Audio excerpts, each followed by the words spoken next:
नमस्कार।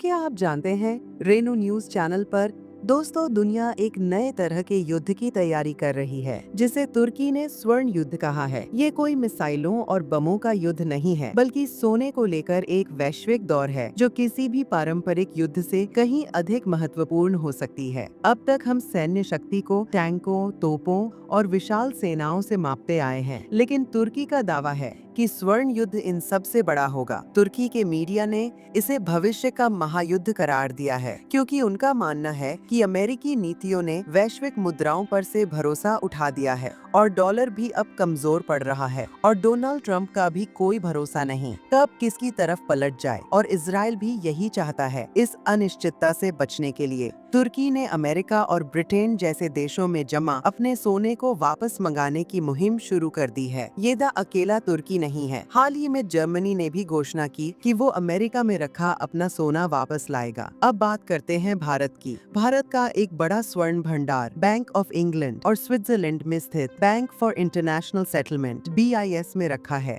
सवाल उठता है कि भारत ने अपना सोना विदेशों में क्यों रखा है, जबकि इस पर न तो कोई भी आज मिलता है और न ही कोई और लाभ, बल्कि भारत को विदेशों में रखे सोने के लिए भंडारण, रख रखाव और बीमा का खर्च उठाना पड़ता है। ऐसे में ये तर्क स्वाभाविक लगता है कि भारत को अपना सारा सोना अपने पास ही रखना चाहिए। विदेशों में सोना रखने का एकमात्र फायदा ये था कि अगर भारत को कभी भी यासी मुद्रा की आवश्यकता होती तो उसे किसी भौतिक प्रक्रिया से नहीं गुजरना पड़ता। उदाहरण के लिए, यदि भारत को डॉलर या यूरो चाहिए होते तो वो बैंक ऑफ इंग्लैंड से कुछ ही मिनटों में प्राप्त कर सकता था। हालांकि बदलते समय के साथ अब इंग्लैंड में रखा सोना भी पूरी तरह सुरक्षित नहीं माना जा रहा है। विशेषज्ञों का मानना है कि यदि कभी रूस और नाटो के बीच युद्ध होता है तो रूस का पहला हमला बैंक ऑफ इंग्लैंड के स्वर्ण भंडार पर हो सकता है। इसके अलावा अब तो यूरोपीय देशों को भी अमेरिका, इंग्लैंड में रखे अपने सोने पर भरोसा नहीं रहा है। जैसा कि उन्होंने रूस की संपत्तियों को जब्त कर लिया था, ठीक उसी तरह यदि भविष्य में भारत पाकिस्तान